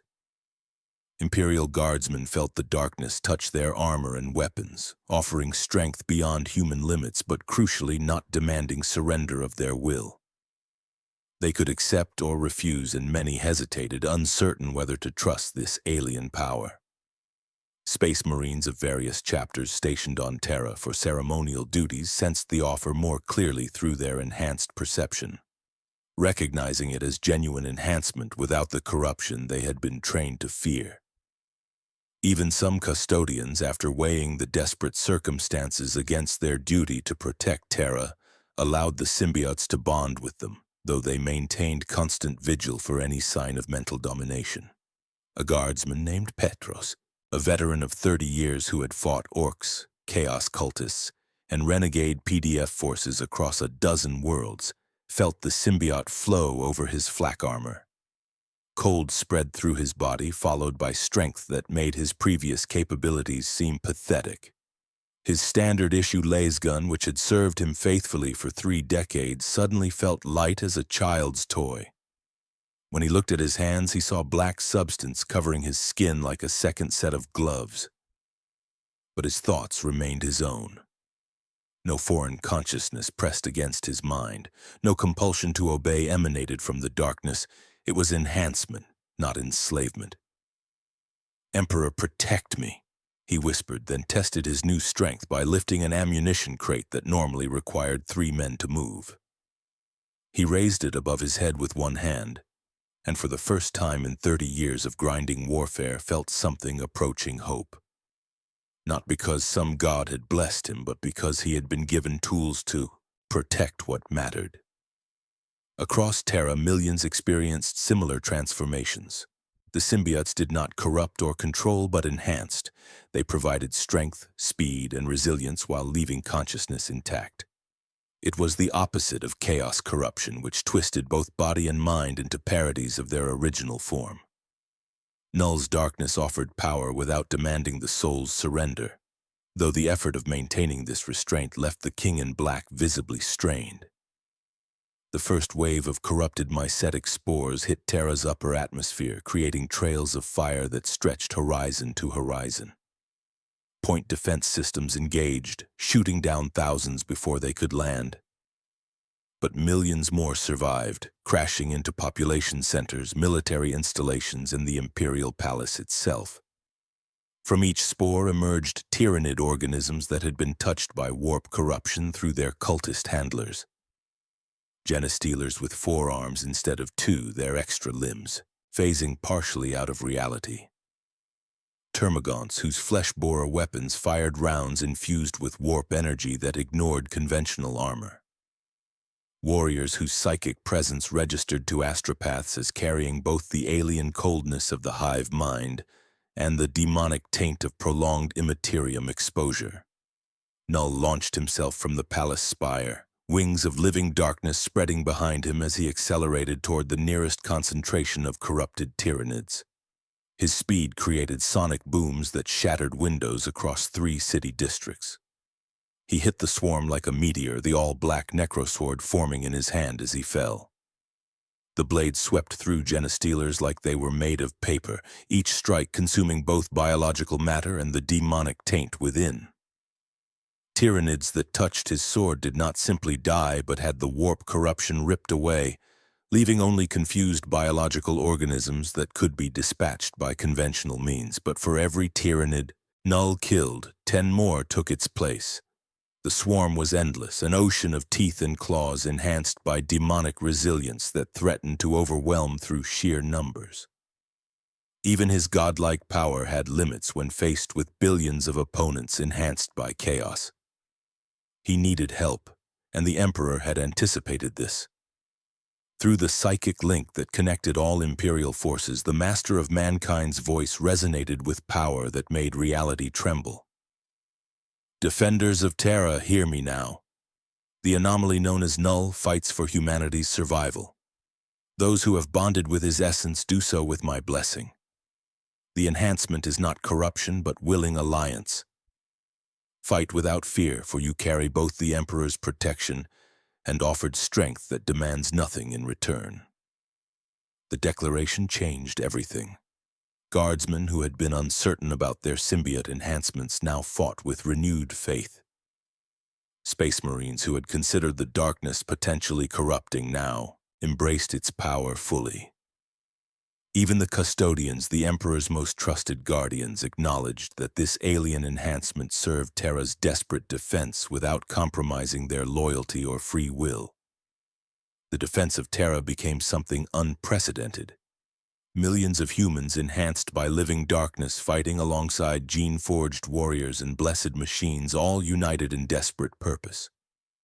Brother Captain Paulinus of the Grey Knights led his brotherhood into the heaviest fighting, his force halberd now wrapped in all-black material that made it infinitely sharper. But unlike the domination he had feared, his consciousness remained entirely his own, free to withdraw from the symbiote enhancement at any moment. Where before he might have killed 3 corrupted Tyranids with a single swing, now he killed 20. His psychic powers, already formidable, were amplified by the symbiote's connection to the void beyond the warp. He could sense the chaos taint within the Tyranids and target it specifically, burning away demonic essence while leaving biological components vulnerable to conventional weapons. "For the Emperor and freely given strength," he shouted, creating a battle cry that acknowledged both faith and pragmatic alliance. The Grey Knights around him took up the call, their voices carrying across the battlefield.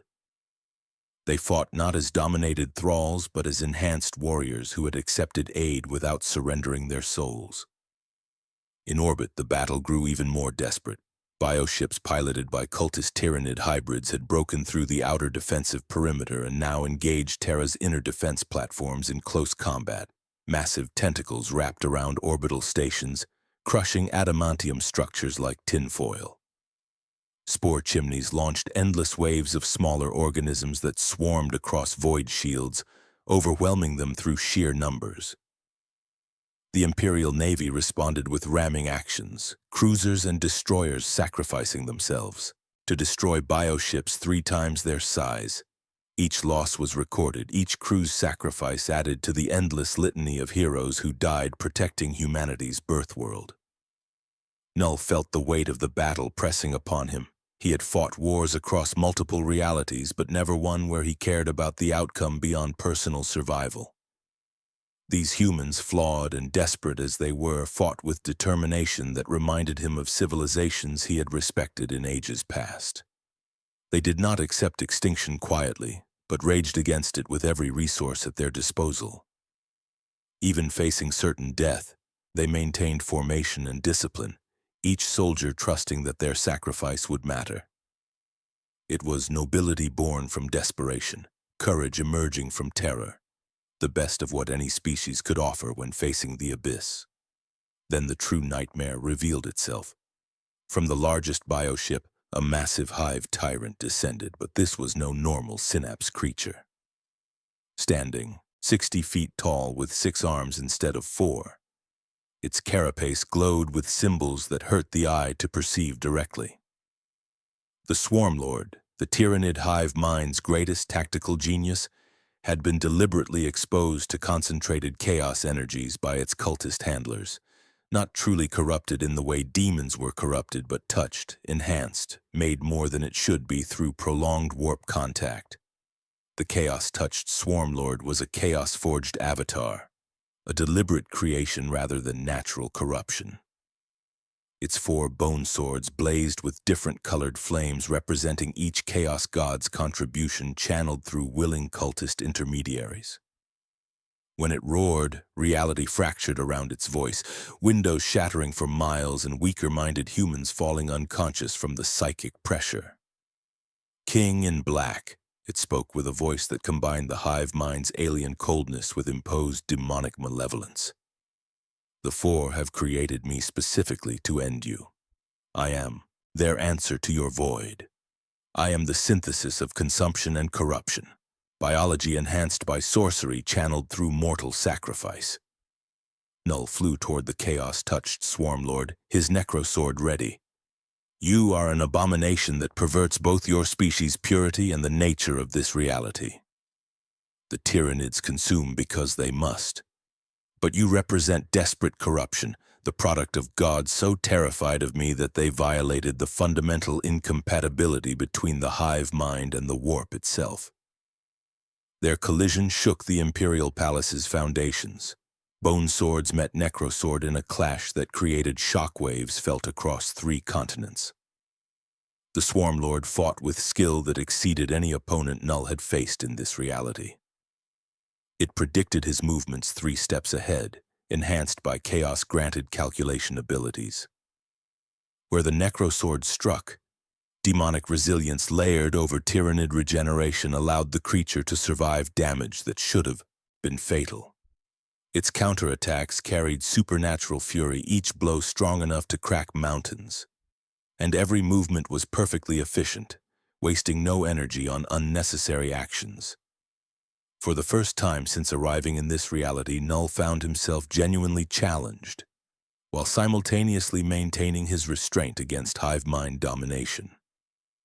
The Swarm Lord was everything the 4 greater demons had been, compressed into a single focused package enhanced by both Tyrannid evolution and chaos empowerment. It did not waste energy on threats or philosophy, simply attacked with relentless precision designed to overwhelm through sustained pressure. Bone swords carved through Knull's symbiote armor, drawing black blood that smoked when it hit the ground. The Necrosword cut deep into the Swarm Lord's flesh, consuming portions of its essence. But the creature adapted, growing thicker armor plating over wounded areas. They fought across the Imperial Palace's battlements, their battle, destroying defensive positions and leaving craters 50 feet deep. Custodians attempted to intervene but were forced back by the sheer energy being unleashed. Even Space Marines enhanced by symbiotes could not survive proximity to combat of this magnitude. This was a battle between titans, beings whose power transcended mortal comprehension, and the collateral damage threatened to destroy as much as the Tyrannid invasion itself. Knull felt something he had not experienced in eons. Not fear, but the genuine possibility of defeat combined with the constant mental strain of refusing his instinctive desire to establish hive mind control over his distributed symbiotes. The Swarm Lord was forcing him backward, its 4 bone swords creating patterns that even his ancient combat experience struggled to counter. Each wound he inflicted was regenerated within seconds, demonic enhancement layered over Tyrannid biology. Each strike he blocked was followed by 3 more from different angles. The creature was learning from their combat, adapting its tactics with each exchange, becoming more efficient at predicting his responses. But then something unexpected happened. Knull heard the voices of the humans fighting below, millions of them enhanced by his symbiotes but maintaining their own free will, all united in desperate defense of their homeworld. Their determination, their refusal to surrender even facing extinction, resonated with something deep within his ancient consciousness. For eons he had fought alone, the void made conscious but fundamentally isolated. But these symbiotes he had distributed without domination created connections different from the hive mind he had always known. Not threads of control, but relationships of mutual purpose. He felt their courage, their terror, their desperate hope that their sacrifice would matter. And crucially, he felt them choosing to continue fighting rather than being compelled. The realization struck him with force that exceeded any physical blow. He was not alone anymore, and more importantly, he was not a tyrant anymore. The void he represented was no longer simple absence or domination, but had become something more complex through voluntary connection with mortal consciousness. Darkness defined by what it chose to protect rather than what it consumed or controlled. Entropy given purpose through conscious decision and freely given cooperation. The King in Black transforming into something new through contact with beings who fought not for eternal existence, but for the chance that future generations might survive one more day. Power surged through Knull's body as he accepted this truth. The all-black symbiote responded to his transformation, growing in strength as it synchronized with the millions of hosts spread across Terra who had chosen to accept his enhancement. Not through hive mind domination, but through voluntary alliance. Every guardsman, space marine, and custodian bonded to his essence became a willing partner rather than an extension of his will, their combined determination amplifying his power beyond anything he had achieved through domination. The necrosword blazed with darkness so absolute it seemed to absorb light from its surroundings, creating a zone of perfect void that even the Swarmlord's enhanced senses could not penetrate. "You were created to kill me," Knull said, his voice carrying harmonics that resonated with the millions who carried his essence by choice. "But you were built on a fundamental misunderstanding. The Chaos Gods thought I was merely a destroyer. Entropy personified, a hive-mind tyrant who dominated all he touched. They were wrong. I am void that has learned to choose. Silence that has discovered meaning through cooperation rather than control. And I choose to preserve what is worth preserving, even in a reality as harsh as this one, not through domination but through freely offered strength." The necrosword struck with force that cracked Terra's crust for miles around. It pierced the Swarmlord's chest, cutting through layers of chaos-enhanced carapace and tyrannid flesh to reach the creature's core. Instead of simply consuming its essence, Knull did something he had never attempted before. He separated the biological components from the demonic corruption, devouring only the chaos taint while leaving the tyrannid genetic material intact. The Swarmlord's roar changed from enhanced malevolence to pure animalistic confusion as the chaos empowerment was ripped away, leaving only the hive mind's cold purpose. In the Imperium, the ruinous powers screamed in frustration. Their carefully crafted weapon, their answer to the Void King, had been turned against them. Knull had proven he could target chaos corruption specifically, removing it from other entities without destroying the host entirely. This made him exponentially more dangerous than they had calculated. He was not just a threat to their servants, but to their very influence over reality itself. The Swarmlord, freed from chaos enhancement but mortally wounded, collapsed to the palace battlements. Its alien eyes met Knull's for one moment before death claimed it. In that instant, the king in black sensed something unexpected. The hive mind itself reaching out through its dying servant, not with hostility but with cold recognition. One consumer of worlds acknowledging another, one consciousness built on consumption meeting another that had learned to transcend that nature. Then the connection severed as the Swarmlord expired, its genetic code and accumulated combat experience already being transmitted back to the greater hive mind for integration into future organisms. With their greatest weapon defeated, and the chaos enhancement proven vulnerable to Knull's purifying consumption, the bioships in orbit found themselves unable to adapt to the symbiote-enhanced defenders' tactics. The cultist hybrid pilots, their connection to chaos weakening as Knull's presence spread through the system, lost coordination. Ground forces that had been overwhelming Imperial positions through enhanced numbers now faced enemies who matched their resilience and exceeded their ferocity without sacrificing free will. The hive mind, calculating the cost of continuing the assault through corrupted intermediaries, made the cold decision that defined its species. This attack was costing more resources than it could gain. Terra would not fall today. The remaining bioships began to withdraw, their cultist pilots either dead or abandoning their fusion with tyrannid biomatter as chaos support evaporated. The rifts that had brought them closed as the Chaos Gods withdrew their support, unwilling to expend more power on a failed strategy.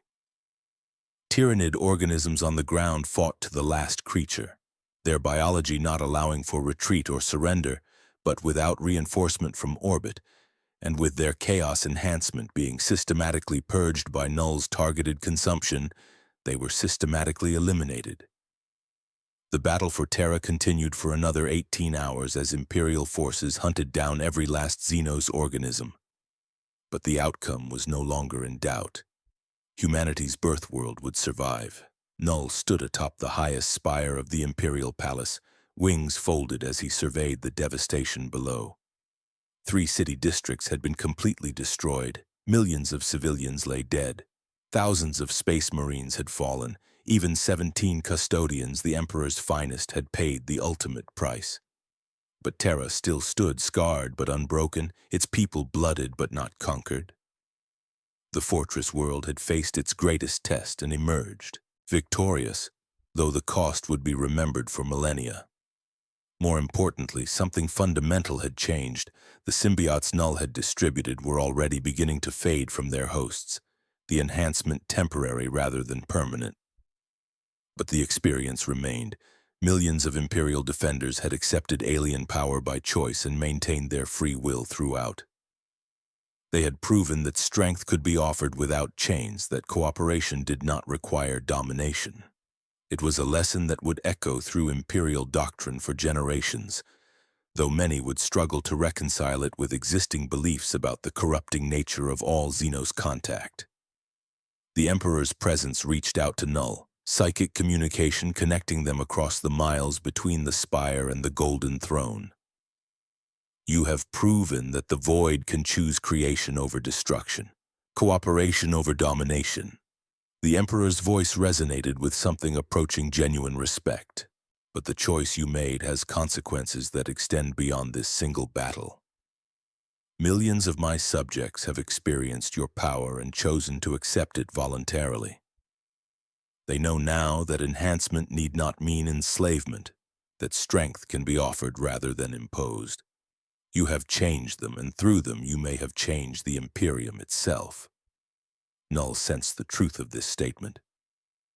Every human who had bonded with his symbiotes now carried the memory of alien power that had not demanded their souls. They would never see Xenos entities quite the same way again, forever aware that not all non-human consciousness was inherently corrupting.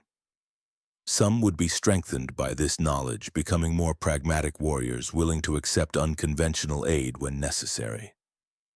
Others would be troubled by it, struggling to reconcile their experience with Imperial doctrine that painted all Xenos as threats to be destroyed. I did not seek to change your Imperium, Knull replied. I merely learned to offer strength without demanding surrender. That lesson was harder than any battle I have ever fought. And in learning it, you have become what you once would have scorned, the Emperor observed, but without judgment. A god whose actions irrevocably alter those who touch your power, but who does so through choice rather than imposition. You have become something new, King in Black. Neither the tyrant you were nor the destroyer you believed yourself to be. You are void that has learned purpose, silence that speaks through action, entropy that builds rather than merely consuming. The words resonated with uncomfortable truth. Knull had existed for eons as pure void, uncomplicated in his nature and absolute in his purpose. But his time in this reality had changed him fundamentally, forcing evolution he had never anticipated. Fighting not for the restoration of perfect darkness, but for the protection of imperfect light, offering power without domination, learning. Restraint he had never needed. Accepting that meaning could exist within the void if consciousness chose to impose it through cooperation rather than control. He had become something unprecedented, no longer simply the King in Black, but something more complex and paradoxical. What happens now? Knull asked, genuinely uncertain for the first time in his existence. I cannot return to my reality. I have altered millions of your subjects. The Chaos Gods see me as an existential threat. The Tyranids will remember me and adapt their future strategies. I am trapped in a galaxy at war, unable to restore the void I once represented, forced to exist as something I never intended to become. The Emperor's response carried emotions that gods rarely admitted to feeling. Understanding born from 10,000 years of sacrifice. Sympathy from one who had also lost his original purpose and been forced into a new role. Hope that perhaps this strange alliance might achieve what neither could, accomplish alone. You remain on Terra as an independent force, the Emperor declared. Not my servant, not my equal, but something unprecedented in Imperial history, a Xenos entity sanctified by my direct intervention, permitted to exist outside normal hierarchies because your presence serves humanity's survival without compromising human sovereignty. You will hunt the greatest threats, chaos incursions that require permanent elimination, Xenos invasions that conventional forces cannot stop. threats from beyond reality itself. Knull considered this, understanding the weight of what the Emperor proposed. He would become Terra's dark guardian, the void that protected rather than consumed. Fighting not to restore perfect darkness, but to prevent worse horrors from claiming the galaxy. It was compromise, the acceptance that absolutes could not exist in a reality as complicated as this one. "I accept," he said finally. "Not because I serve you or agree with all your methods, but because I have learned that the void is meaningless without something worth preserving. This galaxy is brutal, oppressive, and often cruel. But it contains beings worth protecting, consciousness that deserves the chance to choose its own path. I will be the darkness that shields rather than smothers, the void that preserves rather than erases." In the weeks that followed, the Imperium struggled to process what had occurred. Tech priests of the Adeptus Mechanicus studied the residual symbiote material, finding it operated on principles that seemed to exist outside conventional physics, neither purely biological nor entirely non-material. Inquisitors of multiple ordos debated whether Knull represented salvation or eventual damnation, with factions forming around both interpretations. The High Lords of Terra drafted unprecedented protocols for dealing with an entity that was simultaneously Xenos, wielder of power rivaling the Emperor himself and officially sanctioned protector of humanity. On a distant Forge world, Archmagos Zeta made a discovery that would reshape humanity's relationship with its lost technology. The residual symbiote material could interface with ancient archaeotech in ways that bypassed chaos corruption entirely. Devices from the dark age of technology, which had been deemed too dangerous to activate due to demonic influence accumulated over millennia, could potentially be reclaimed using all-black material as a protective barrier. The message he sent to Mars carried implications that terrified and excited in equal measure. The King in Black may have given us the key to our golden age. Whether we dare use it and whether we can trust this alien aid remains to be seen. Knull established a domain in the void between Terra and Mars, a region of space that had been considered cursed due to unusual warp currents. His presence stabilized the area, creating a pocket of reality where the warp's influence was muted almost to nothing. Ships passing through reported a profound sense of peace, the eternal screaming of the Imperium fading to blessed silence for precious moments. Some captains began deliberately routing through this region, accepting longer travel times in exchange for respite from the warp's horrors. They called it the Quiet Zone, a place where even the most tormented souls could find temporary relief from the galaxy's madness. The Imperium officially classified Knull as Xenos Horrificus Extremis, sanctioned by Imperial Decree Classification Omega. The designation meant he was simultaneously the most dangerous Xenos entity ever encountered and the most valuable asset humanity possessed, permitted to exist solely because his elimination was deemed impossible, and his cooperation was judged preferable to his opposition. Entire divisions of the Administratum were created solely to manage protocols for requesting his intervention. The process required approval from 3 High Lords, verification from the Inquisition, and direct confirmation from the custodians that the threat justified deploying a being whose power rivaled the Emperor's own. On the Golden Throne, the Emperor watched his new ally through psychic senses that spanned the galaxy. He saw potential for redemption or ruin, salvation or catastrophe. Knull represented a gamble on a scale the master of mankind had not taken since trusting Horus 10,000 years ago. But unlike his favored son, this entity had proven capable of transcending his nature, learning restraint when every instinct demanded domination, choosing cooperation when isolation would have been easier. Whether that transformation would persist across centuries remained to be seen. But for now, Terra had gained a dark guardian unlike any in human history. In the warp, the 4 Chaos Gods plotted their next moves with fury that made reality tremble. The King in Black had defeated their greatest champions, consumed portions of their essence, proven immune to corruption, and, worst of all, demonstrated that beings could transcend their fundamental nature through conscious choice. He represented a threat to their eternal game, a wild piece on the board that followed no rules they understood and could not be controlled through traditional means. They would need to adapt, to find new strategies for dealing with an enemy immune to their primary weapons of corruption and temptation. But for now, Terra rested. Its defenders tended to wounds, rebuilt shattered structures, and mourned their dead. Millions carried memories of symbiote enhancement that had faded but not disappeared, leaving them forever marked by contact with primordial darkness that had chosen to protect rather than consume. They would tell stories of this battle for generations, of the day when Void itself fought for humanity's survival not through domination, but through offered strength that demanded nothing in return. And high above them all, Knull stood alone as he had for eons, but this time, his solitude felt different. He remained darkness and silence, entropy and void. But now he was darkness that had chosen its purpose, silence that spoke through protective action, entropy that built rather than destroyed, void that had learned the difference between offering and imposing. The King in Black had become something unprecedented, and even he did not know what that transformation would ultimately mean for this galaxy that teetered on the edge of eternal night.